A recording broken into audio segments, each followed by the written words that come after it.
Buenas tardes a todos y a todas. Gracias por acompañarnos tan puntuales hoy en esta última sesión virtual de nuestro taller de permacultura con Carlos.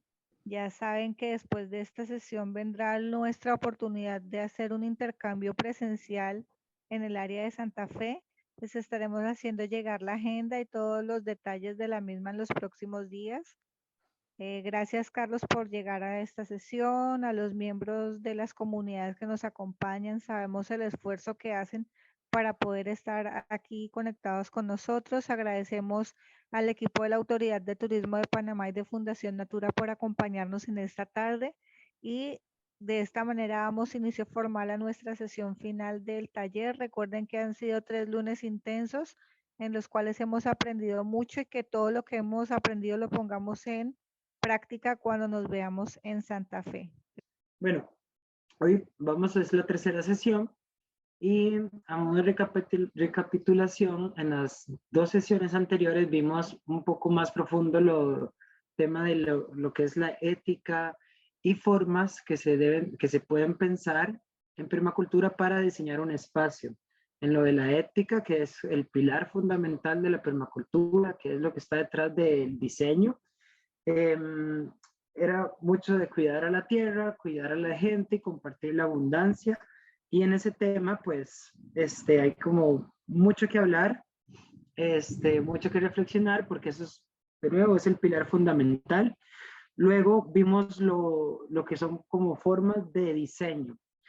Vi como muchos ejemplos de diferentes prácticas. Hoy día yo voy a profundizar cuáles son como las pautas principales cuando ya uno se enfrenta pues a su casa, a su terreno, y usted quiere hacer mejoras o implementaciones.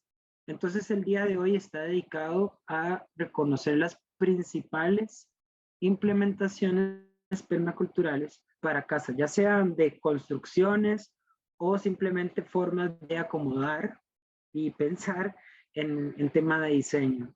Entonces, para empezar, recordar muy bien que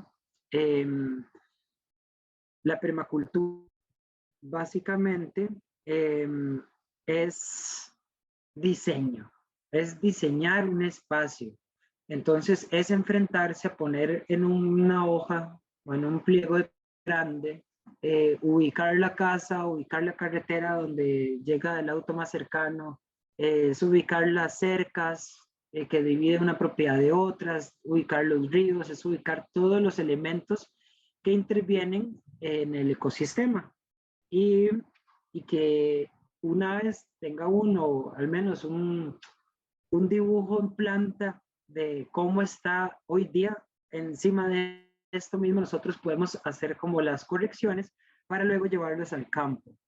Entonces, en permacultura lo primero que uno llega a hacer un sitio es hacer un análisis de sitio, se le llama, o también uno le podría llamar análisis de contexto, y funciona para muchos casos, funciona para tanto un contexto rural, donde es una finca, hay más montaña, más vegetación, o también para una parte urbana. Y voy a explicarlo del siguiente modo, un modo resumido, que los principales elementos que uno analiza en un análisis de sitio es el sol, el viento, el agua, lo más trascendental para la vida, ¿no? Los sectores de la finca, que ya yo había hablado un poco de eso anteriormente, ahí ya voy a hablar, las pendientes y sobre todo, bueno, del sitio me voy a referir principalmente a la ubicación del mismo. Entonces, perdón, algo me pasó. Ah, bueno, me salté un poquito, pero es que quiero explicarlo del siguiente modo. Cuando nosotros mencioné análisis de sitio, voy a dejarlo aquí como título. El análisis de sitio, analizamos este tipo de factores. Lo primero que usualmente uno analiza va a ser un poquito el terreno. Por ejemplo, supongamos que esto es Chiriquí o algún lugar montañés, y entonces, ¿cuál es la principal anotación? Bueno, la primera, Está a 1400 metros sobre el nivel del mar, está a 1600 metros sobre el nivel del mar. Y ya solo esto a uno lo delimita a una serie y una gama de cultivos. No sé si alguien tiene una pregunta o se prendieron varios micrófonos. Bueno, continúo. Entonces, este es como un ejemplo básico de simplemente la ubicación nos dicta un tipo de plantas específicas. No es lo mismo trabajar a 0 metros sobre nivel del mar, o sea, en la costa, en el mar, que trabajar en la montaña. Eso nos da cosas totalmente distintas. Luego entender, bueno, supongamos que hacia esta dirección está el norte, aquí está el este, oeste y sur. Voy a de esta carita feliz. Bueno, listo. Y hay que reconocer que dependiendo del momento del año que uno esté, el sol genera diferentes sombras. Me explico. Podemos imaginarlo como si vivimos en una casa en Ciudad Panamá o del mismo modo si vivimos en, no sé, en una montaña. Este ejemplo que voy a dar es para simplemente comprender que dependiendo de donde uno esté, cómo está ubicado, por ejemplo, si viviese en una casa con paredes o básicamente que a los lados hay edificios, entonces supongamos esto lo estamos viendo desde arriba, como en una vista en un dron o desde un helicóptero, vemos una casa con su techo, con las paredes, y aquí hay una pared, aquí hay otra casa, y por afuera está la carretera donde vienen los automóviles. Esto sería la carretera. Entonces, ubicando el norte, ubicando el sur, el este, el oeste, uno puede hacer el ejercicio de prestarle atención dónde sale exactamente el sol en su propiedad, en su casa o en su finca. Esto sirve mucho, incluso más para zonas urbanas o cuando no tenemos mucho espacio. Y resulta lo siguiente, el sol en Centroamérica, o sea, en Costa Rica nos pasa, en Panamá también, el sol en un momento del año, o sea, siempre va a salir del este, ¿no? Hacia esa dirección. Pero el tema de el este es que no sale exactamente en el centro del este. Hay un momento del año en donde el sol sale más hacia el norte, que va a ser el 21 de junio, y un momento donde el sol sale más, voy a poner en otro de junio, el 21 de diciembre, cuando el sol sale más hacia el norte. Y esto usualmente nos da o sea, el sol tiene un movimiento curvo, no pasa perpendicular sobre nuestras casas, y esto usualmente nos genera algunas sombras importantes, como por ejemplo que en la mañana tenemos sombreado una parte de la casa o de nuestra propiedad, pero a mediodía ya se iluminó. O bien que a mediodía, usualmente las paredes del norte es la pared que más sol recibe. Entonces, esta pared uno la identifica como el lugar con más sol o el área con mayor cantidad de exposición solar en nuestra propiedad. Que la pared del sur usualmente la tenemos con mucha sombra y las plantas que uno siembra de este lado de la casa tienen que ser con esa característica.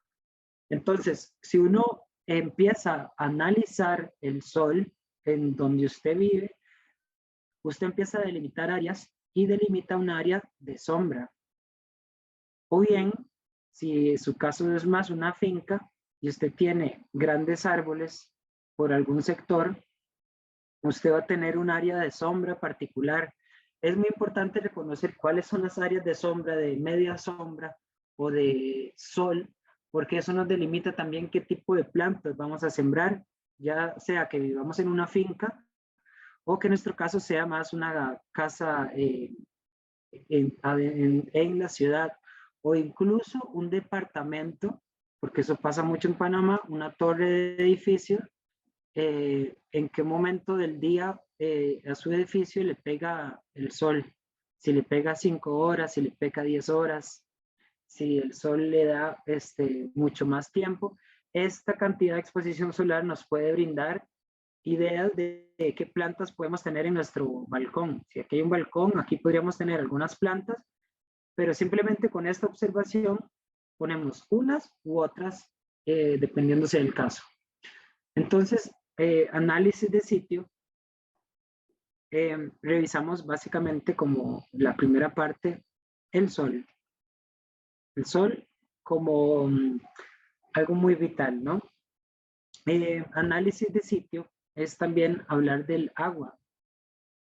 Cuando uno va a un lugar y uno va a hacer un diseño o mejoras de un diseño, pues, y uno se topa, por ejemplo, hice este pequeñito dibujo como si fuera una montaña y aquí hay una casa y usted quiere hacer su huerto, por ejemplo, imaginemos que aquí es un espacio agrícola y nosotros nos enfrentamos a esto, que son las pendientes. Entonces, ¿qué analiza uno con el agua? Uno analiza la lluvia, uno analiza la pendiente para la escorrentía del agua.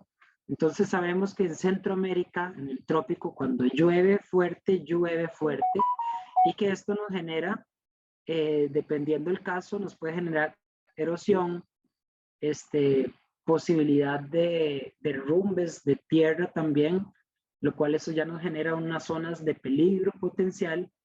Y el agua, en permacultura, nosotros lo que buscamos es tratar a las tierras con delicadeza y lo más lento posible. Y eso, ahorita más adelante ya lo voy a retomar, son lo que se le llama las curvas de nivel, que en Panamá, bueno, yo he notado como algunas cosas que pasan en Costa Rica muy iguales a Panamá. Y este es el ejemplo que voy a mencionar. Supongamos que estos son dos cortes de tierra o dos rebanadas de una montaña, en donde usted aquí siembra frutales o ornamentales o comestibles, no importa la que sea, en cualquier caso. Algo frecuente es que las curvas de nivel, para aquellos que no tengan fresco el tema, más bien lo voy a mostrar con un ejemplo que lo tenía por acá, son estas curvas que se hacen en las laderas o en las pendientes, y de estos modos es como uno, se le puede llamar como contornea la montaña, pero con lo que la montaña dicta. En Costa Rica y en Panamá yo he notado que suele pasar mucho. Okay. Algo le pasó a esto, ¿qué pasó? Perdón un segundo, se me ha dañado esto o no sé qué pasa. Disculpen un segundito, quiero descubrir qué está pasando aquí.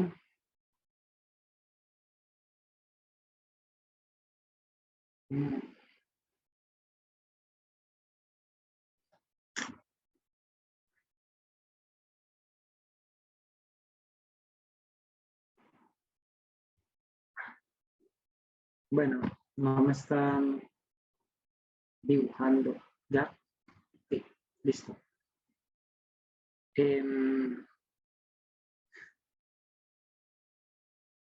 Y ahora sí, después de este fallo tecnológico, ok, lo que he notado en Costa Rica y Panamá es que muchas veces no se asume este tema de las curvas de nivel con la importancia que se merece.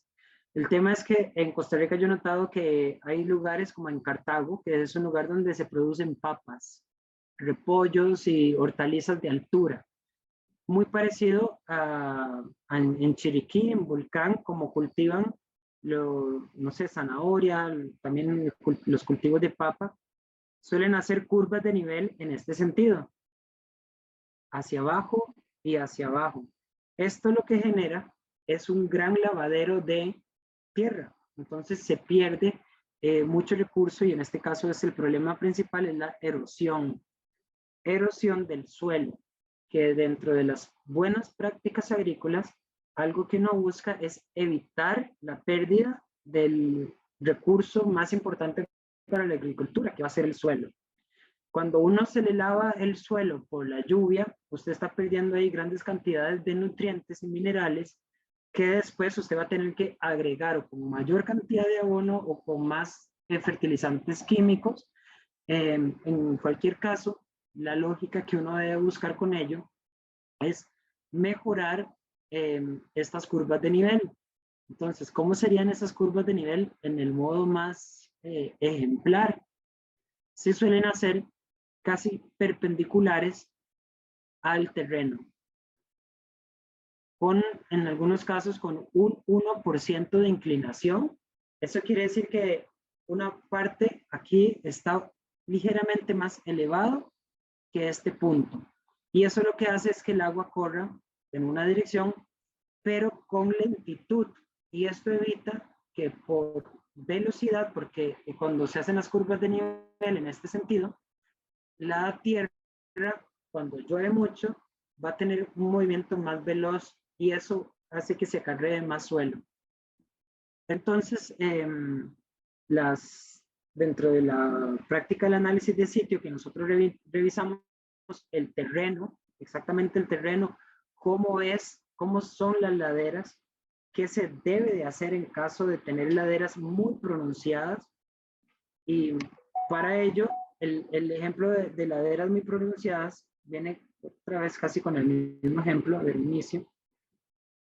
¿De qué hacer entonces cuando tenemos una ladera muy pronunciada cerca de casa o cerca de el huerto, por ejemplo? Entonces, uno lo que debe hacer es implementar, ya sea, bueno, las curvas de nivel, y cuando se instauran las curvas de nivel, uno lo que debe de cultivar son plantas que amarren el terreno. Entonces, una de las principales que utilizamos en Costa Rica para las curvas de nivel, bueno, creo que hoy no quiere funcionar mi aparato tecnológico, entonces voy a seguir más hablando que dibujando. Bueno, ya agarró. Se suelen sembrar plantas de Itao. ¿Alguien en Panamá conoce el Itao? O si saben si se llama de otro nombre. Es una planta que tiene como la punta muy alta y aquí tiene unas flores color blanco. Es como el tamaño de un humano y estas plantas se utilizan para colocar en las laderas más pronunciadas porque ellas lo que hacen es que sus raíces van muy, muy, muy profundo hacia abajo y esta profundidad lo que hace es que amarra el sitio. Entonces, cuando tenemos laderas en este sentido y usted hace cada tantos metros una de estas plantas en línea de contorno, usted lo que hace es evitar problemas de deslave de tierras, o sea, como un derrumbe. Y obviamente en permacultura esto es totalmente importante porque lo que se busca con permacultura en el diseño es que esto sea, bueno, ya hemos hablado que sea ecológico, ¿no? Y que sea también económico. Económico tiene que haber muchas cosas, desde los gastos específicos que uno va a generar, perdón, que uno va a necesitar, la economía que uno va a sacar de este espacio, ya sea por turismo, por venta de frutas, por producción de abonos. Y otra parte que tiene que ver con economía es prevenir un desastre, porque si uno tiene el caso de que está en una zona de peligro, o en una ladera muy pronunciada y usted no tomó esta precaución, pero usted invirtió, no sé, miles de dólares en la construcción, en esto, que no solo dedicaste dinero, sino muchísimo tiempo para que esto esté hermoso, y resulta que tuvimos un ciclón, un huracán, y ese huracán hizo que se acumulara tanta agua en la montaña que nosotros nunca tuvimos ese cuidado, y esto se nos cayó encima de nuestro terreno y perdimos todo. Entonces, pensar en economía también es pensar en casos posibles de peligros cuando uno tiene una razón del terreno. Entonces, bueno, usualmente podemos ver como este tema, que es que a medida que la pendiente sube, nosotros hacemos estos zanjas y estas barreras con plantas como Itabo, o también se puede con vetiver. Esto es como muy utilizado hoy día, el vetiver, que es muy parecido a la hierba limón.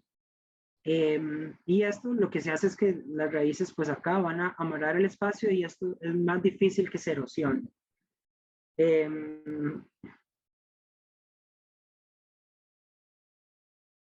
Entonces, un ejemplo, esto es una montaña. Una curva de nivel es dibujar el contorno de la montaña tal y como la montaña es. Esto es lo que uno tiende a hacer cuando está trabajando en permacultura, en agricultura, para lograr contener este tipo de problemas. Y el problema principal que pasaba en muchos lugares es la escorrentía, que si este es el desnivel de nuestro terreno, entonces no hacemos curvas de nivel en este sentido. Perpendiculares con quizá un 1% de inclinación.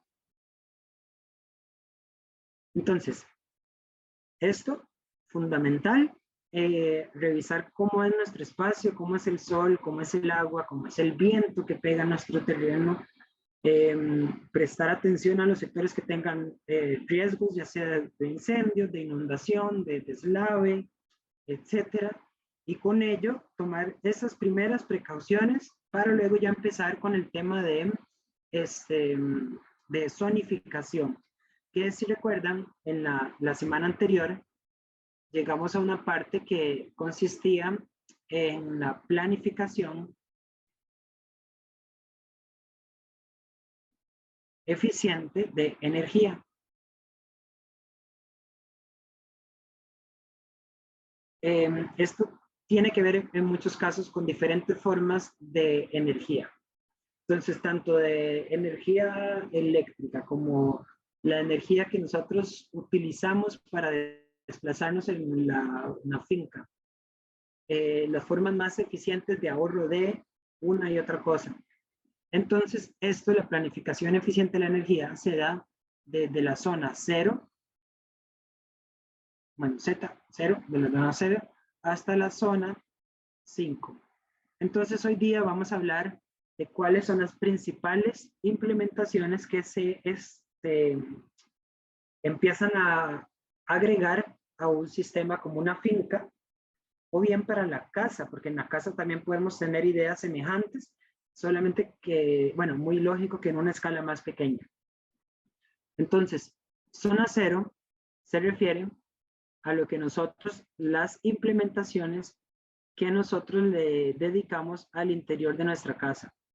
Entonces, a nuestra casa, a ella, nosotros le podemos agregar desde temáticas e ideas de cómo hacer más eficiente nuestro hogar en una parte de eficiencia y en otra parte cómo hacer más ecológica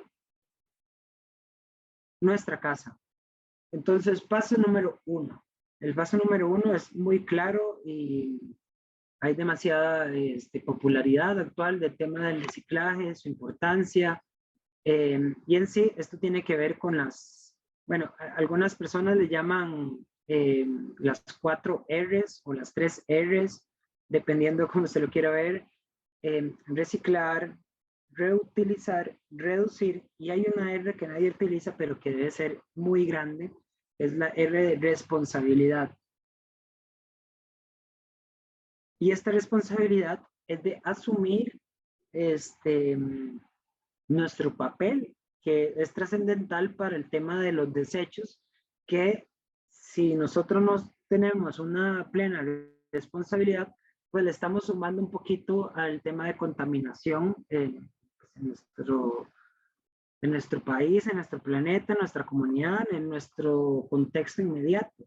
Entonces, reciclaje trascendental. Ya existen como temas comunes como lo de los colores, el verde es para vidrio, naranja plástico, el amarillo para el metal, el azul para el papel. Estos son como los 4 más vistos. El negro, que es para los residuos orgánicos, tiene su parte trascendental en este tema de responsabilidad y de reutilizar estos recursos, que usualmente les decimos desechos orgánicos, pero son recursos renovables, o sea, de ahí podemos sacar desde biocombustibles hasta abono. Entonces, en casa es importante tener, ay, perdón, se me borró, nuestra área de reciclaje. Y esta área de reciclaje, pues, si bien pueden ser los recipientes, también pueden ser cajas de cartón, no importa, una encima de otra, y así aprovechamos el espacio vertical, y unas de papel, otras de vidrio, otras de plástico, etcétera, y en alguna otra parte de la casa, cerca de la cocina, tendremos la de los desechos orgánicos. Y entonces no es indispensable comprar demás materiales para poder reciclar con cajas de cartón que nos pueden salir gratuitas. Ahí podemos empezar nuestro centro de acopio de materias primas para el reciclaje. Y luego otra parte de todo esto es el desarrollo del el buen hábito del reciclador. ¿Cuáles son buenos hábitos de la persona que recicla? Pues que las botellas, las bolsas y las latas estén limpias, porque en muchas ocasiones se dejan recipientes o bolsas de basura con algunos restos de algo, que esto genera mayor contaminación y en algunos casos ni siquiera se puede reciclar de ese modo. Entonces, en los centros de acopio, cuando ya se distribuye la basura reciclable en los centros de acopio, muchas veces botan muchos de estos materiales por venir muy sucios. Entonces, un buen hábito es enjuagar, lavar y depositar. Por supuesto que la separación de desechos orgánicos para el compostaje tiene que venir desde la casa, desde la cocina. Nosotros tenemos que tener un recipiente para recolectar los desechos orgánicos y estos mismos a su vez llevarlos luego a la zona 1, afuera de casa, al proceso de compostaje.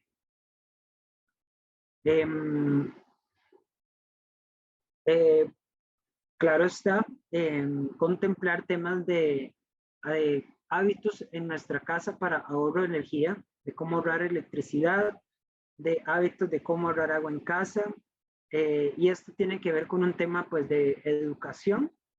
Bueno, definitivamente que las personas, si hay niños, pues educarles bien, perdón por las faltas, bueno, no ortografía, sino de letra, no se entiende bien. Pero bueno, la educación es muy importante para los niños desde temprana edad, pues con el baño. ¿Qué pasa a veces? Que las personas duran 10, 15, 20 minutos, de repente no es necesario durar tanto y eso ya nos va a ahorrar agua. Con el tema de la electricidad, algo que se debería de hacer más es como este tema del desconectar aparatos eléctricos. Mientras no se usa, muchas veces hay un consumo eléctrico aún cuando están apagados, solamente por estar conectados,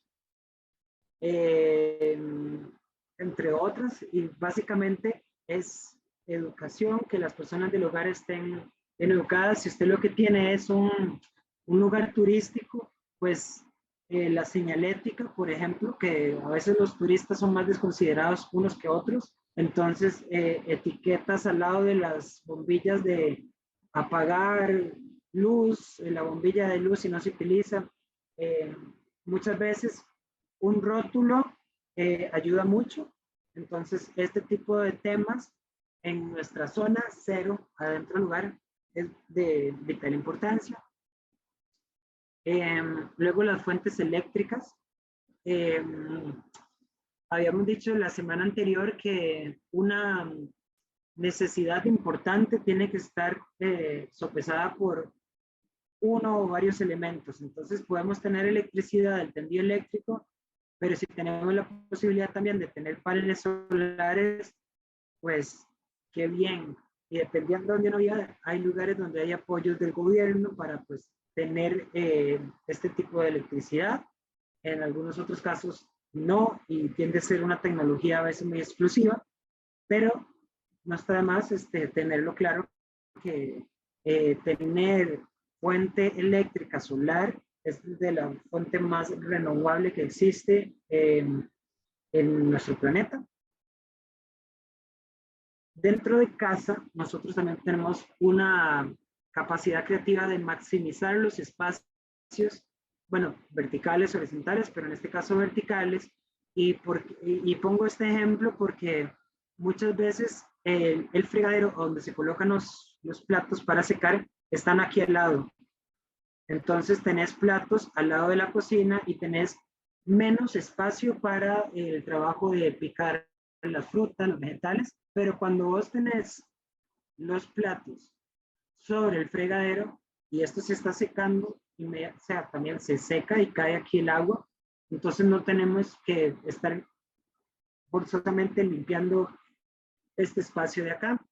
Esto es en un mismo espacio, dos elementos. Uno, el secador de platos y dos, bueno, escurridor de platos y dos, el fregadero en el mismo espacio vertical. Otra cosa que se puede hacer maximizando espacios verticales es jardines verticales. Existen tecnologías muy fáciles de hacer de jardines verticales orgánicos. La mayoría no suelen ser orgánicos, pero se puede hacer orgánico y es una técnica muy eficaz de aprovechar al máximo un espacio. Bueno, yo en Panamá la última vez que estuve fue hace como 3 años creo, y debajo de los viaductos estaban construyendo montones de estos jardines. No sé si aún seguirán o si les fue bien o fue un fracaso, pero esta tendencia de jardines verticales se está empezando a utilizar mucho en ciudades, pues para dar un poquito más de área verde en contextos urbanos y sobre todo urbanos donde hay menos posibilidad de verde, vegetación, de parques públicos o de un jardín en la parte de atrás de la casa. Entonces, jardines verticales es una buena alternativa para aprovechar espacios que solo tienen una función, que es ser pared. Puede ser pared y soporte de un jardín vertical. También estos mismos pueden ser jardines verticales de plantas medicinales aromáticas. Esto se puede hacer también. Y es una forma de tener como, si vives en la ciudad y quieres alimentos y no tienes tanto espacio, esto también es una forma. Obviamente no para sembrar un árbol frutal, ni yucas, ni otoes, sino es más para hortalizas de pequeño tamaño y de plantas comestibles también de pequeño tamaño. Dentro de nuestra zona 1, perdón, 0 o 1, porque en algunos casos los baños secos se tienen afuera del hogar y en otras ocasiones se tiene adentro. En mi casa yo lo tengo adentro de mi hogar y con eso es para mencionar porque no sé primero qué tan familiarizados está con el tema de baño seco, pero en las fincas de permacultura, las más estrictas en el tema, suelen tener siempre baños secos. ¿Y por qué se tiene baños secos? Hay un montón de motivos. Uno, porque usualmente el inodoro tradicional, que es con agua, en contexto urbano, por ejemplo, es más difícil por el tema de espacio, aunque sí se puede. Las excretas humanas van a agua, al agua, y en muchos casos a agua potable. Y aquí viene un dato muy entre divertido y triste. Y es divertido, bueno, es más triste que divertido, pero es así. Dentro de todos los mamíferos del planeta Tierra, los únicos que por decisión hacen sus excretas en agua potable son los humanos. Hay mamíferos que viven en agua y mamíferos que tienen una relación muy, muy estrecha con fuentes de agua, pues sí podrán como excretar, pero no por decisión, sino por el accidente de estar en el lugar. en el agua, pero los demás mamíferos, los demás usualmente no lo hacen en el agua. Se hace en el bosque, en la tierra, y si notan, por ejemplo, un gato, un felino, excreta y tapa esas excretas con hojas y ramas. En muchos casos lo hacen por más un instinto natural de que el depredador no huela una excreta, pero a mí la curiosidad que me da con esto es que los animales tapan las excretas y eso es como el modo más natural de procesar excretas en la naturaleza. Y que el baño seco busca replicar un poquito esa idea, porque es hacer un poquito abono, devolver estos nutrientes de las excretas humanas al suelo, no al agua para contaminarla. Entonces, el baño seco, si en el tema de la visita presencial que haré, tendremos más tiempo, yo les puedo, a los que estén más interesados en esto, en explicar con mayores diagramas, dimensiones, pautas importantes que hay que tomar en cuenta para los baños secos, porque ya este tema es un tema grande que hay que investigar y diseñar también del lugar. Y es la forma más eficiente y más ecológica de pues,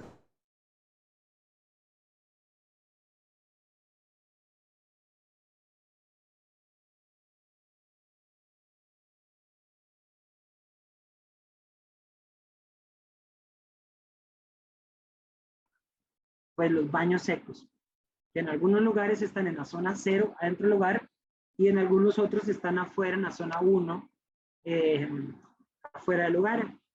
La tendencia por la cual se hace afuera del hogar es porque el baño seco, en algunos casos las personas les da como un poquito el miedo de los olores, pero para eso existe esto que es la salida de gases, que es un tubo de ventilación, y el tubo de ventilación es el que va a sacar gases. Y de otro modo, si uno hace bien el proceso de la excreta y tienes materiales secos que lo tapen y microorganismos, esto de acá se transforma en abono relativamente rápido y no tiende a sacar muchos malos olores.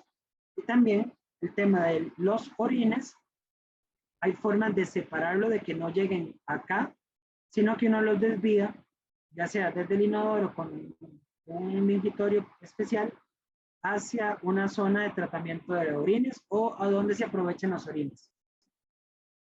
Entonces, baño seco es fundamental para como una, ¿cómo decirle? Si uno le quiere ir poniendo estrellitas a su proyecto de ecológico, el baño seco definitivamente te da una estrellita para tu proyecto.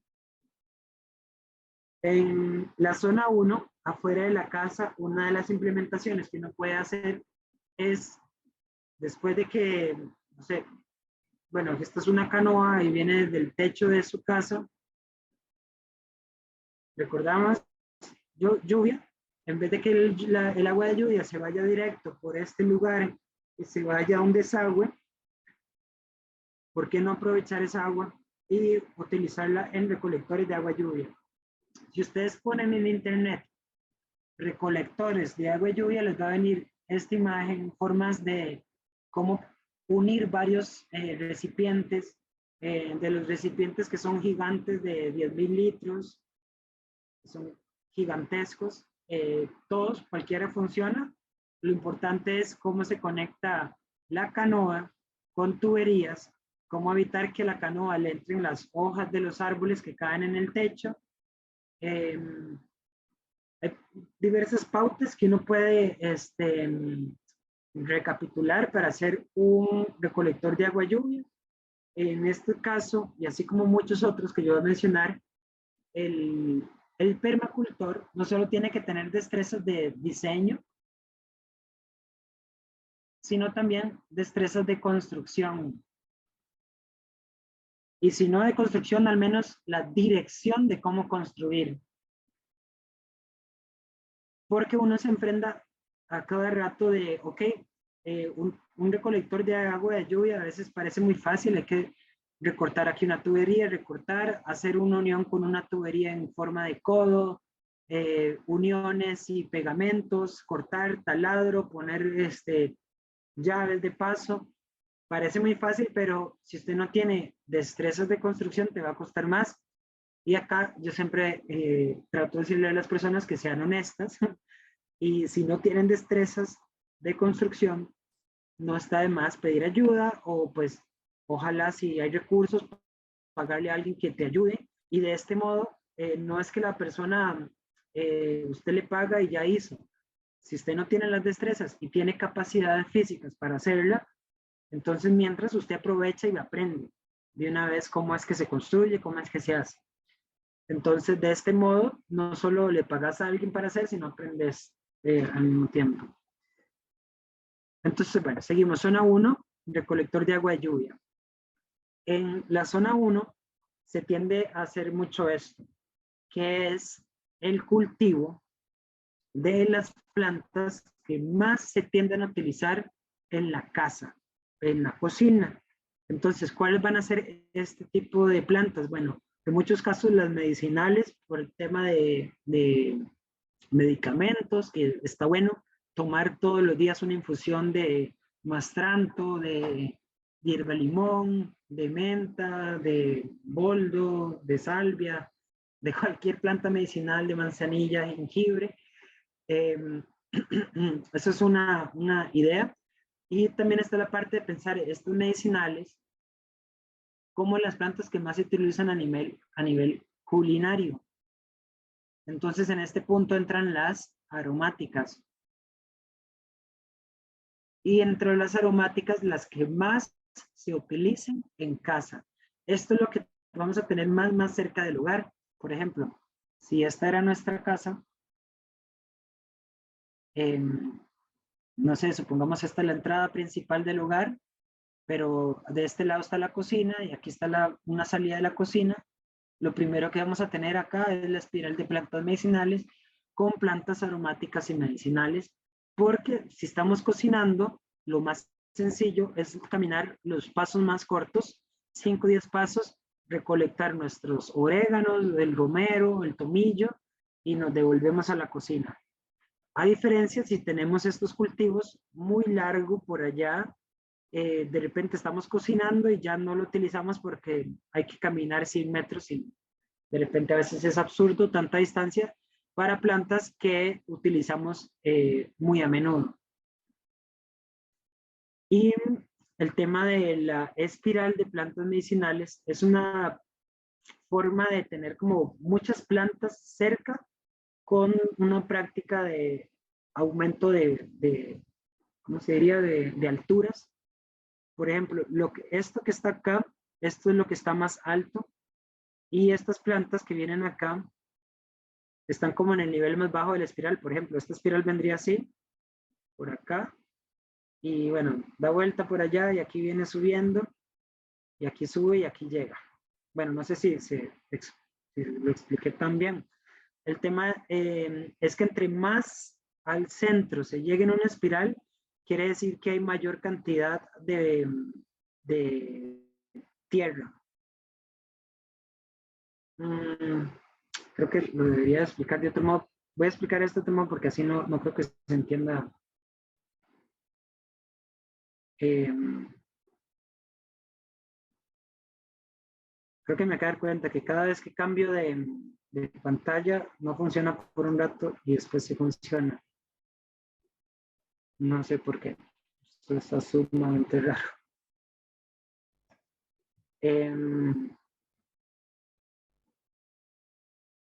Disculpen un segundo.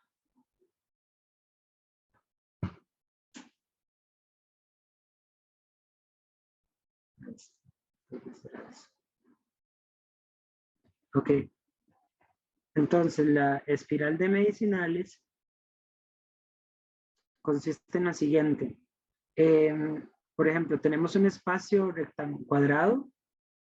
Uno primero traza un círculo en la tierra. Y si nosotros a este círculo le llenamos de tierra, por ejemplo, le ponemos un borde ya sea de madera, de bambú o de piedras, y rellenamos esto de tierra. Y aquí tenemos lo que sería una altura. Ahora, si a esta altura nosotros empezamos a subir un poquito más y subir más, nosotros vamos a tener diferentes niveles de alturas de tierra. Entonces, en esta parte aquí puede haber una planta que las raíces llegan hasta este nivel. Unas partes de plantas que van a estar en los estratos más bajitos van a tener una altura en relación cada vez más baja. Entonces, cuando uno siembra así, uno lo que tiene es como un queque, un pastel de alturas, en donde tenés una planta acá, otra planta a esta altura y otra planta a esta altura. De este modo, uno puede tener plantas más cercanos porque no se compite por nutrientes si estos tuvieran la misma altura. Esa es como la idea. Ahora, luego dentro de la zona 1, que lo primero que tenemos al lado de la casa es el jardín de espirales. Perdón, el jardín de medicinales y aromáticas culinarias.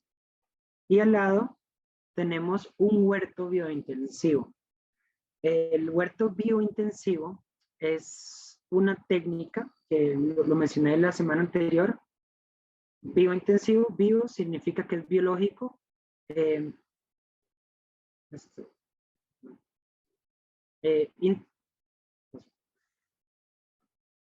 Bueno, bio que es biológico, intensivo que es muy intensivo. Entonces, el método biointensivo tiene varias pautas. O sea, son varios principios del 1 al 8. Bueno, 9, perdón, del 1 al 9. Estas pautas del método intensivo yo se las voy a estar compartiendo allá en Panamá. Hoy día nada más como un repaso de esta parte.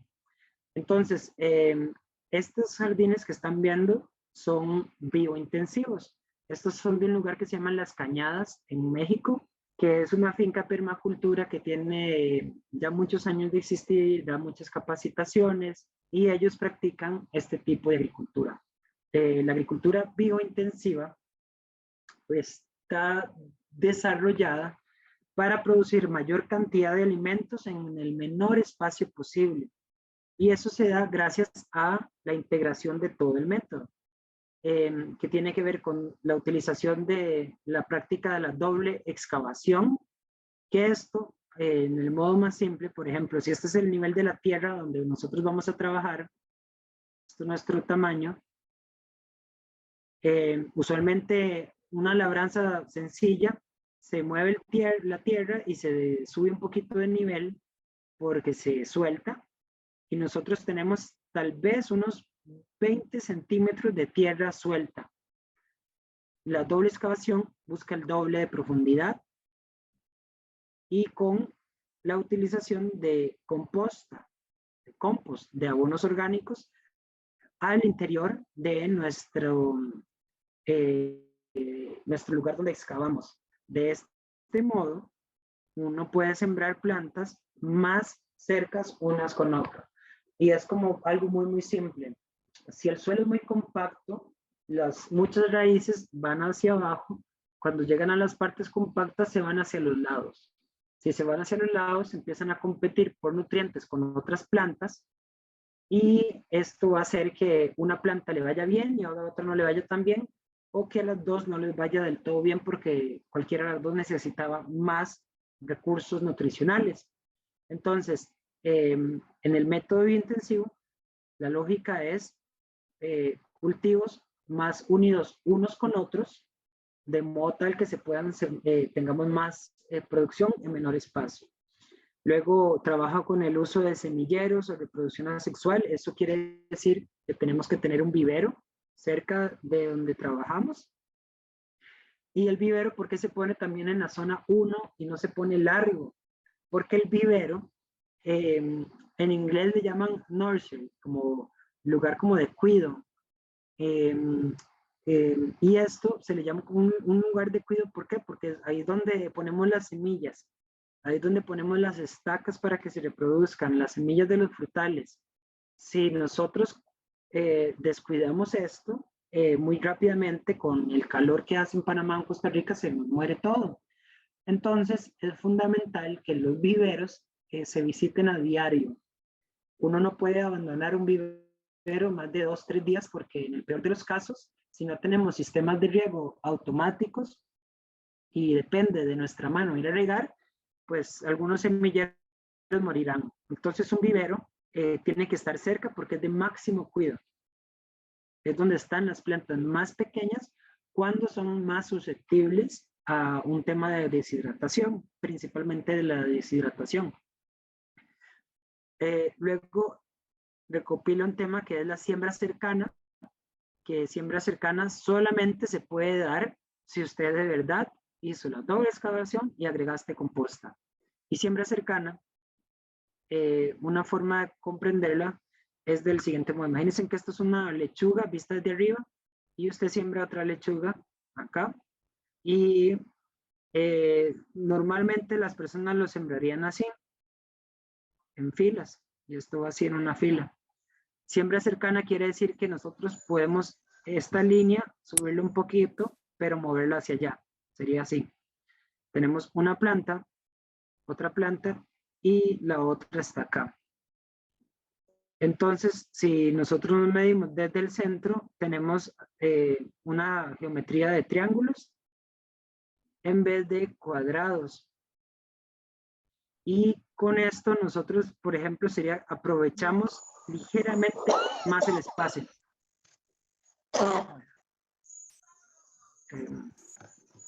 Salud. Entonces, la siembra cercana es poder hacer esto.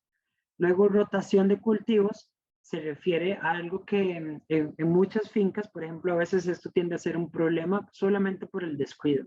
No por ignorancia tal cual, sino por el descuido de que nadie nace aprendido, ¿verdad? Entonces nadie puede juzgar a nadie por no hacerlo. Pero rotación de cultivos significa que, por ejemplo, si en este año tenemos una parcela en donde estamos sembrando, por ejemplo, girasoles. No importa el que sea, esto no es un ejemplo. El girasol, por ejemplo, consume grandes cantidades de nitrógeno del suelo y es una planta de las asteráceas, de la familia de las asteráceas. Entonces, lo que uno busca en la rotación de cultivo es cambiar la familia botánica que estaba sembrando. En vez de asteráceas, cambiamos a leguminosa. Leguminosa o las fabáceas. Esta combinación de una rotación, si yo sembré ahorita girasoles que consumieron mucho nitrógeno, entonces yo voy a utilizar plantas como fabáceas o leguminosas que donan nitrógeno al suelo. Entonces, esto es algo como muy, muy, muy importante que es muy fácil de aplicar porque ¿cuáles de los fertilizantes químicos que más se venden? Los abonos nitrogenados. Esto es lo que más se vende a nivel de agricultura, abonos nitrogenados, porque son los que hacen que las plantas crezcan más rápido. Ahora, existen plantas que lo donan, que son los frijoles. Cualquier tipo de frijol tiende a fijar nitrógeno en el suelo. Entonces, ¿cuál es una forma natural de abonar? Sembrando frijol. O bien, cuando tenemos plantas como girasoles o maíces, que absorben mucho nitrógeno del suelo, incluso la caña dulce. La caña dulce, en muchos casos, cuando no se hacen rotaciones, tiende a degradar un poquito el suelo en cuanto a la nutrición. Entonces, para sembrar una y otra y otra y otra vez caña dulce, se necesita cada vez agregar más recurso de nitrógeno, que uno lo puede solventar sembrando entre temporada y temporada frijoles. Luego, cultivos de composta se refiere a que tenemos que sembrar como, por ejemplo, el mejor ejemplo es el maíz. Me voy a explicar. Una planta de maíz, usted tiene el vástago, las hojas, y después tiene el maíz, la mazorca.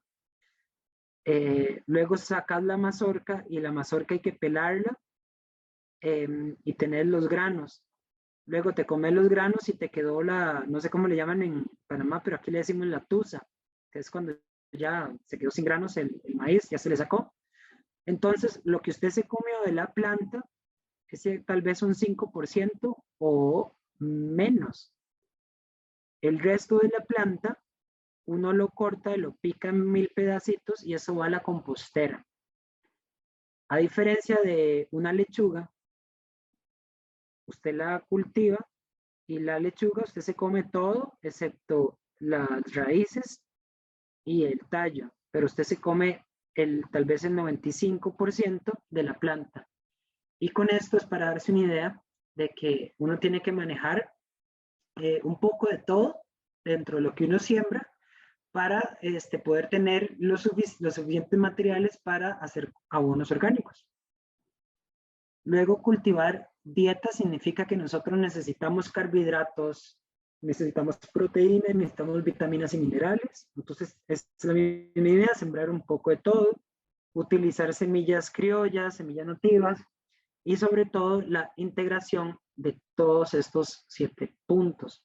Esto es en la zona 1 fundamental porque esto es la zona que más cercana, la más cerca del hogar. O bien, si lo que tenemos es un proyecto turístico, lo más cerca de nuestra recepción de turistas, por ejemplo, sería una zona 1 donde tengamos este tipo de cultivos. Si parte del objetivo del proyecto es pues tener también alimentos como parte no solo educativa, sino que nos aportan a nuestra dieta o la dieta de los turistas, ¿cierto? Entonces todavía estamos en zona 1, los viveros. Los gallineros, habíamos hablado la semana anterior que después de revisar cuáles son las necesidades de las gallinas, que necesitan mucho cuidado, que necesitan cambio de agua, cambio de alimento, cambio del acerrín o la paja que tengan abajo, por las excretas que tienen, que hay que ir a abrir las tapas donde están las ponedoras para sacar los huevos todos los días. Entonces, si todos los días los visitamos, la ubicamos cerca de casa también. En esta zona 1 también tenemos las composteras. Entonces, vuelvo a la idea de una casa en donde tenemos nuestra espiral de plantas medicinales, tenemos nuestro área de huerto más biointensiva relativamente cerca, nuestro vivero está aquí a la par, y las composteras podrían y deberían estar en este camino, entre la casa y el huerto. Entonces, que estén en este lugar sería muy oportuno porque ¿a dónde va luego el abono orgánico? Pues aquí mismo, al huerto. ¿De dónde vienen los recursos de la compostera? Vienen de la casa, estamos cerca, y también vienen de los restos, por ejemplo, de plantas que son del huerto principal, ¿no? Y bueno, de temas de composteras, hoy día hay cada vez más proyectos y más tipos de compostaje para hacer adentro de un hogar, incluso en zonas urbanas, y formas como se pueden hacer en fincas. El techo es recomendable, en especial si vivimos en el trópico, donde llueve tanto. Es bueno que esté techado. Estas tablas está bueno, no es indispensable, pero sí se puede. Y estos otros es más para si usted vive en la ciudad y no tiene espacio, es una excelente opción. Que se le llaman composteras, algunas son de tómbola, que tienen 2 compartimientos. Esto si lo viéramos como con rayos X, ahí adentro hay una división central. Una parte está un tipo de abono que, un tipo de abono que, bueno, donde se están colocando los desechos orgánicos frescos, que tiene un mes de estar ahí dando vueltas, y estos están muy parecidos. En uno vos llenas por un tiempo, cuando ya este se llenó, empezás a llenar el otro, cuando ya este se llenó, sacas este, puede ser que ya esté listo o casi terminando y se puede poner en sacos o ir a poner como a plantas ornamentales o llevar al huerto. Luego, entre zona 1 y zona 2, uno de los temas más importantes también en permacultura es la que tiene que ver todavía con la R de responsabilidad. Que esto naturalmente se da más en zonas rurales, donde hay mayor espacio. En zonas urbanas es más complejo el tema, y es el tratamiento de las aguas grises. Se le llama biojardineros. La semana anterior también tomé un poquito el tema, y esto usualmente el objetivo es purificar el agua. Entonces, las aguas grises que tienen, bueno, tienen desde residuos sólidos, tienen fosfitos, que usualmente lo encontramos como en los jabones.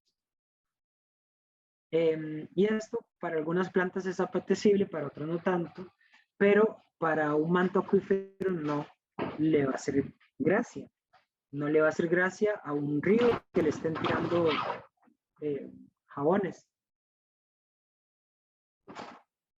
Entonces, las biojardineras, de nuevo, son muy importantes porque lo que van a hacer es purificar agua.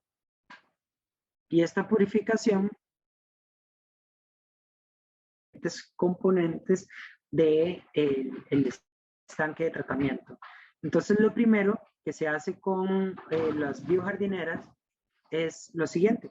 Uno tiene que sacar un promedio de cuánta cantidad de agua utiliza la familia. Si es de 2 personas, si son 10, si son 20.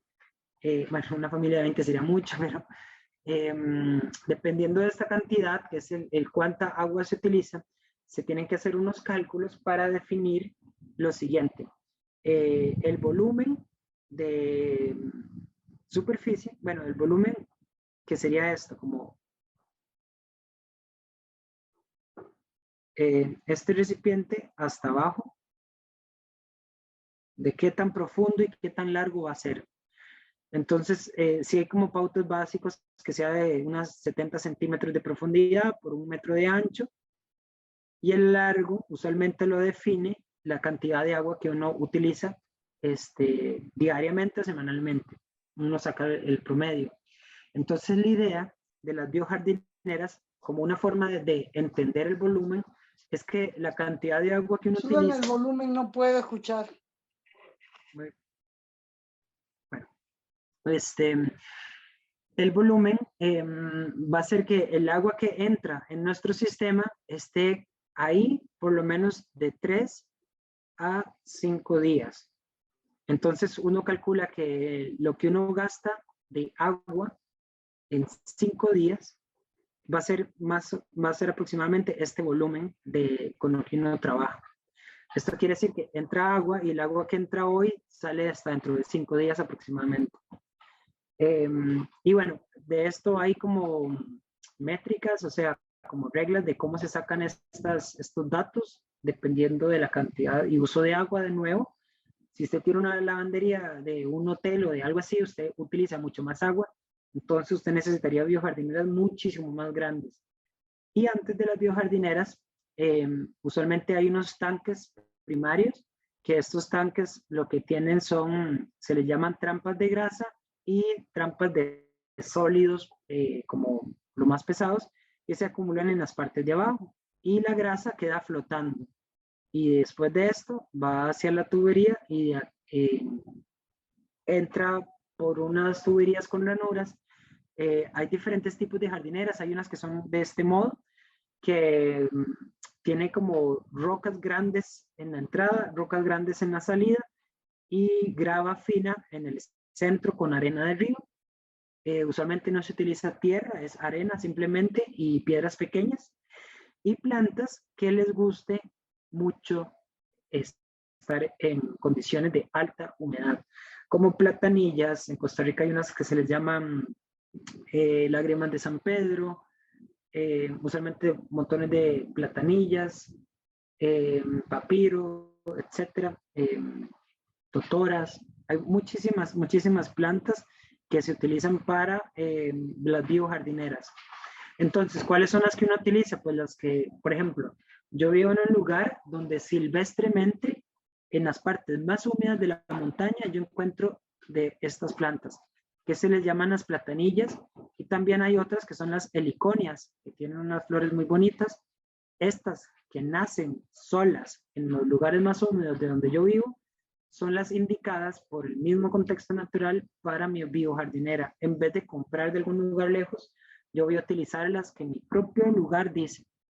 Entonces, las biojardineras también son como una forma de diseño de imitar un humedal en donde las aguas se van limpiando a través de las plantas que absorben elementos como fosfitos y algunos otros minerales que están disueltos en el agua después de que uno lavó la ropa, utilizaste tu champú o lavaste los platos de comida.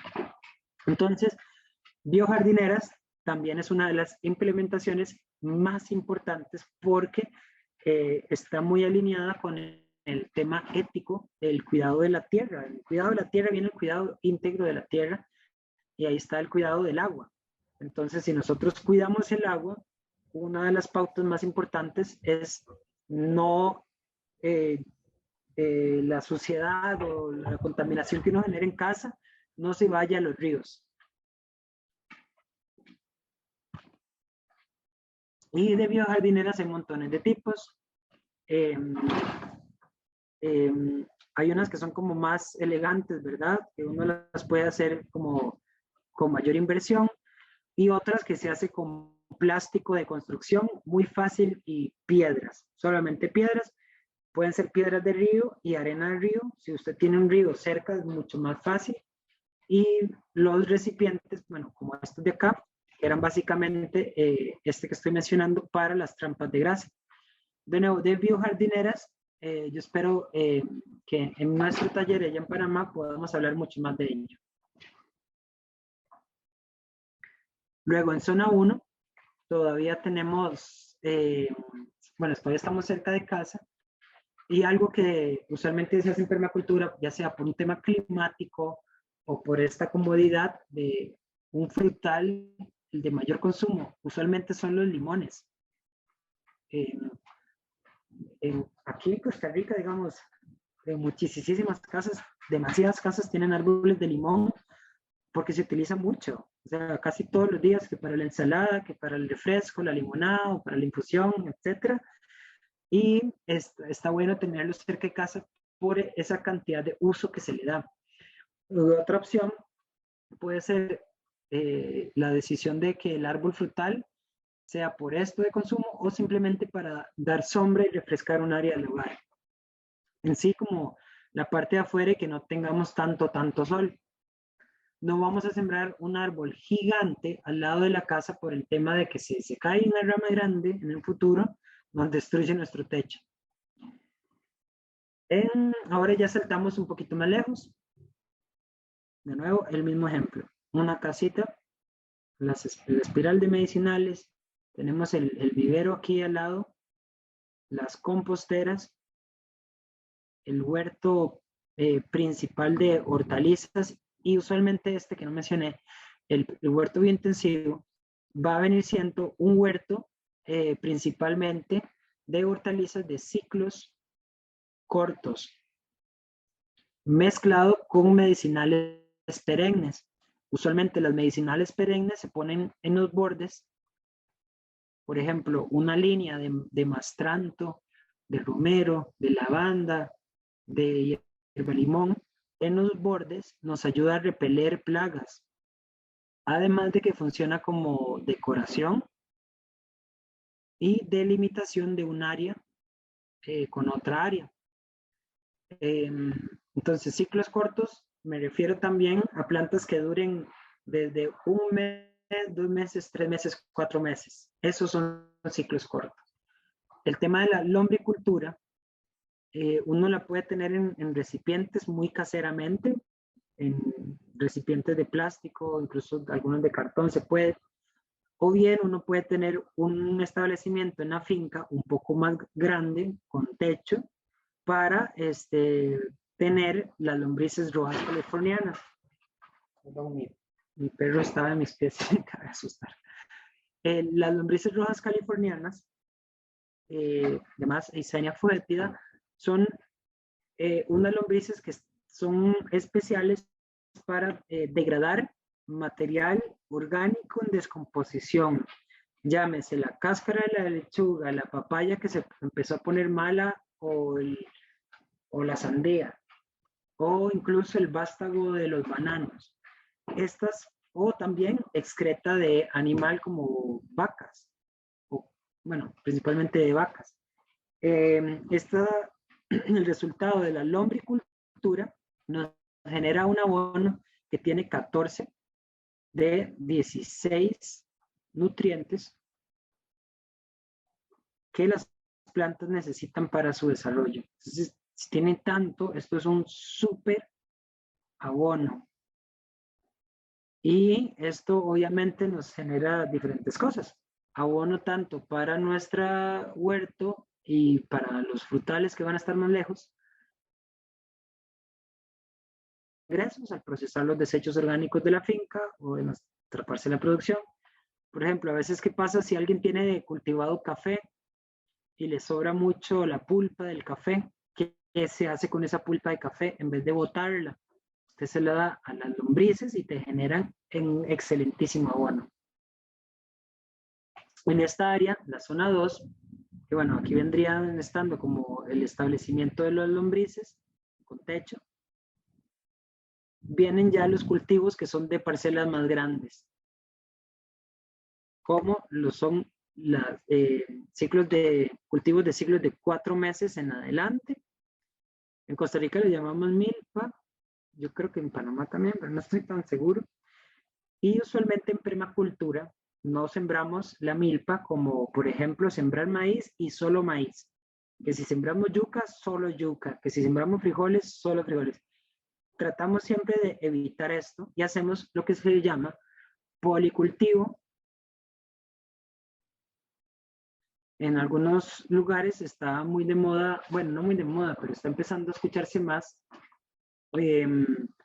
temas de que el policultivo como un método de reforestación lento, en donde si usted a este espacio donde tenés maíz, yuca, los frijoles, yuca, maíz y algunas plantas medicinales, tenés algún árbol y este árbol te va a durar, no sé, 15 años en crecer, usted aprovecha este tiempo que el árbol todavía está pequeño y tener muchos cultivos al lado. Y en sí, a eso se le llama agricultura sintrópica, que es trabajar con los diferentes momentos de crecimiento de árboles para reforestar y aprovechar al uso por tantos años. Luego, por ejemplo, en este lugar donde hacemos policultivo, sembramos la milpa, sí, sembramos el maíz. También podemos sembrarle los calabazos, el ayote o los zapallos. Y también en este mismo se pueden sembrar frijoles. A esto se le llama ya sea un gremio de cultivos o asociación de cultivos. La asociación de cultivos es básicamente esto. ¿Cómo podemos tener diferentes cultivos uno al lado del otro y que se beneficien entre ellos y aprovechan las diferentes alturas? Por ejemplo, en el maíz, usted siembra el día de hoy las semillas de maíz y hasta dentro de un mes usted le va a sembrar el zapallo. A los 15 días usted le sembró los frijoles que van a crecer sobre las ramas de maíz. Y aquí tenemos que contemplamos la distancia de crecimiento de la yuca y una distancia del crecimiento del frijol. El frijol va a terminar creciendo esto y esto es como definimos las distancias entre el cultivo de la yuca hasta acá. A los 75 centímetros está el frijol. A los 75 centímetros otra vez yuca. A los 75 centímetros maíz. El maíz 50 centímetros uno de otro. Y así. De este modo, en este lugar de la milpa, nosotros tenemos no un cultivo. Tenemos muchos cultivos de ciclos más largos. La yuca nos puede durar 8 meses, el maíz 4 o 5 meses, dependiendo cómo uno lo quiera. También la mismísima idea con el cultivo de algunos frutales de tamaño pequeño. Por ejemplo, incluso mezclar bananos con las yucas, con cacao, es muy bueno. Lo mismo con las papayas, banano, cacao. Incluso aquí podemos tener pichba, que es pues una planta que tiene un crecimiento muchísimo más alto que los demás, que no le genera una sombra importante a los bananos, que mucho menos le va a generar sombra importante al cacao, y al cacao le gusta un poquito estas medianas sombras que se le hacen. En esta misma zona tenemos animales de pastoreo, en algunos casos como las cabras, por ejemplo, cabras caminando en lugares como estos empiezan a, bueno, obviamente las cabras se nos comen todo lo que está a su alcance, pero si uno las tiene controladas, te mantienen limpio estos pedazos de parcela. Por todo esto lo tendrían limpio. Ellos no se suelen comer en sí el vástago del banano, cuando ya si las yucas están grandes todo bien. Y los cerdos, si uno puede tenerlos también afuera de vez en cuando, ellos estarán comiendo, estarán excretando, se convierte en un abono. Pues eso funciona. Si se tienen cabras, manejar alturas considerables para evitar humedad. Hay muchos animales que son muy sensibles a excesos de humedad y se tienden a enfermar muy rápidos por bacterias, como las cabras. Entonces las cabras usualmente se tienen elevadas del suelo, en especial donde llueve mucho.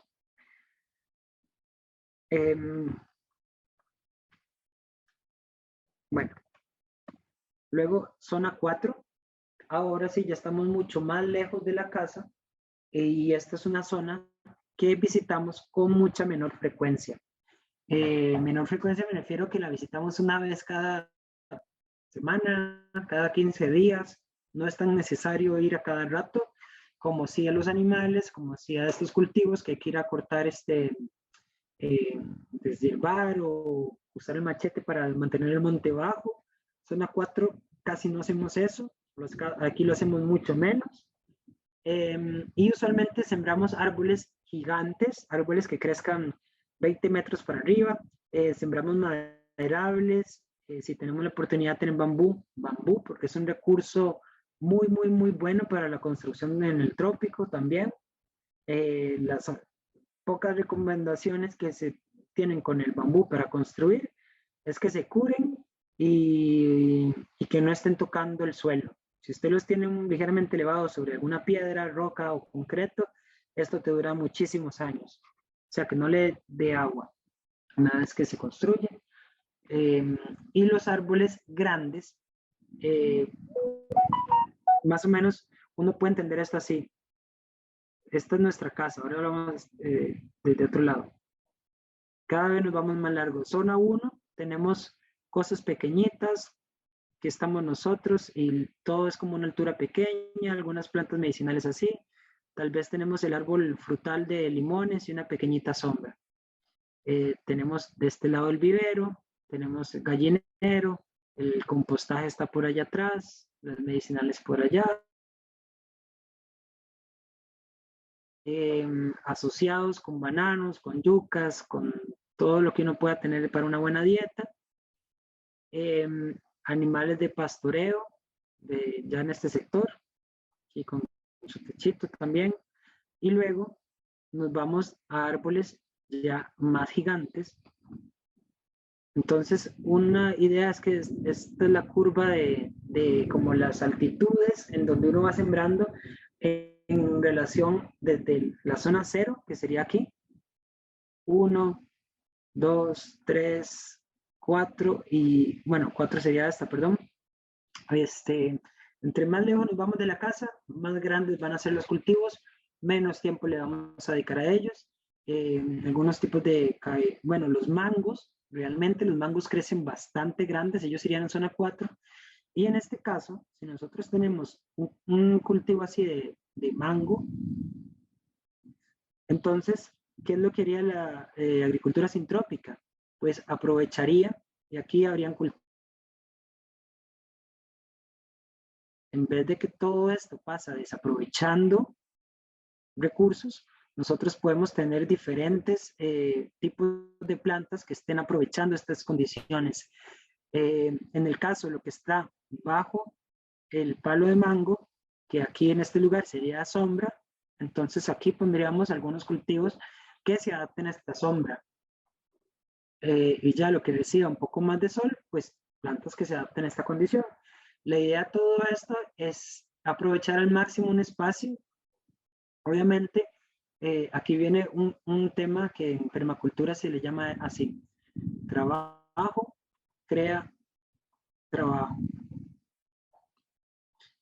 Esto significa que si yo decido hacer esto de mayor producción en el mismo espacio, cantidad de cosecha, esto igual me va a significar que yo tengo que trabajar un poco más porque hay que preparar el suelo, hay que tener los abonos necesarios, pero si uno lo hace bien, usualmente más con plantas perennes o plantas de ciclos largos que requieran menos mantenimiento, uno sí puede tener mayor ganancia. Y zona 5, en Costa Rica, en Panamá o en cualquier parte del mundo, es dejar la vegetación tal cual. A ese lugar no tocamos, este lugar es santuario. Y este santuario, la única intervención posible que nosotros haríamos sería un sendero. Y ya está. Tal vez en el sendero, pues un rótulo para algo que sea pedagógico, como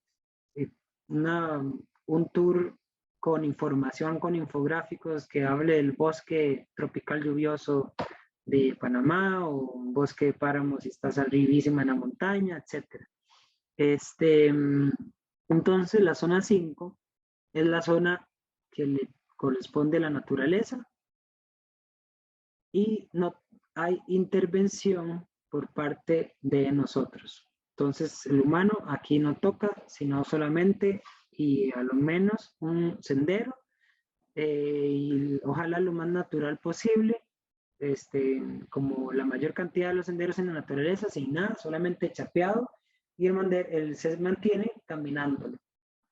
Y esto sería como la forma o diferentes implementaciones que son lo más frecuente que uno encuentra en permacultura. Podemos encontrar otros tipos de implementaciones permaculturales, en algunos casos más tecnológicas, con la implementación de tecnología como sistemas acuapónicos, que consiste en tener cultivos como truchas o tilapias en recipientes, y que esas excretas que hacen estos animales sirve de fertilizante para las plantas. Estas ya son tecnologías que también se utilizan, pero usualmente son tecnologías que requieren mucho equipo, como bombas de agua, fuentes eléctricas en el lugar que usted lo necesite, o bueno, la implementación de temas de tecnológicos como la electricidad eólica, o ¿qué se me hizo? O de paneles solares. Entonces, de este modo, desde zona 0 hasta zona 5, hay montones de implementaciones que uno puede ir agregando poco a poco. Yo planteo mi caso, donde yo vivo. Yo tengo 1 año y como 4 meses de trabajar acá, y bueno, de que me pasé a vivir a donde estoy ahorita, y he ido súper lento en las implementaciones, pero todo ya está planteado para que se desarrollen sus lugares y demás. Entonces, implementaciones ya llevo zona 1 muy eficiente. En la zona 1 tengo muy bien mi sistema de compostaje casero, el compostaje de las excretas del baño seco, incluso se manejan aparte las excretas del gato.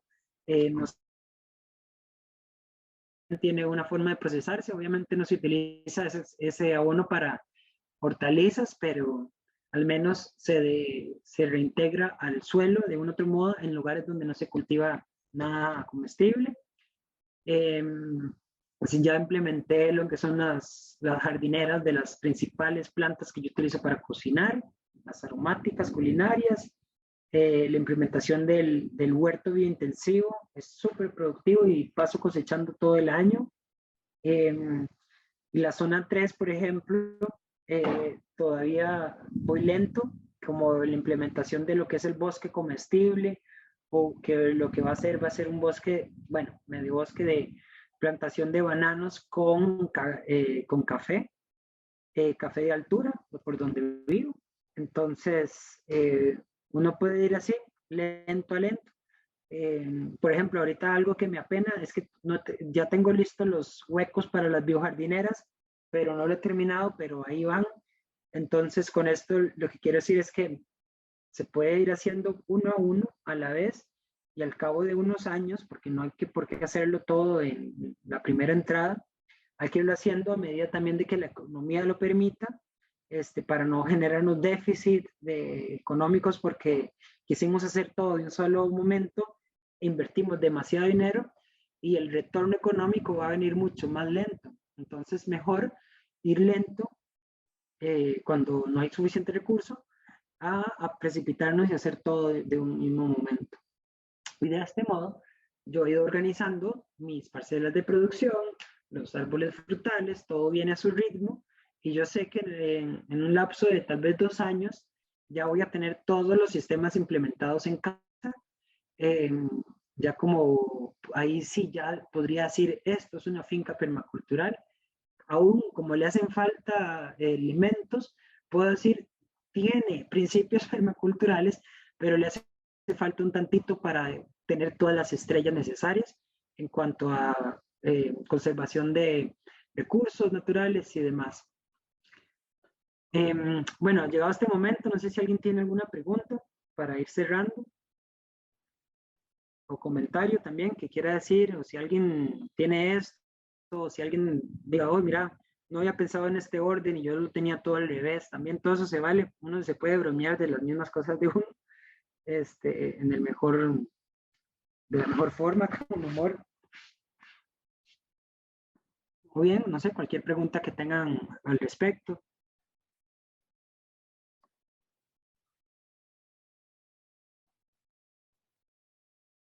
A ver, quiero ver si se ven las personas. La señora Olimpia creo que quiere hacer una pregunta. A ver. Sí, adelante, por favor.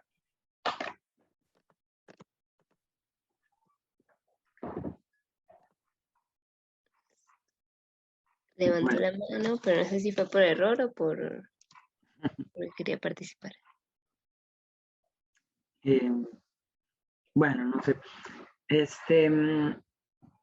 Bueno, igual si alguien quiere nada más, por favor, adelante. Es buen momento.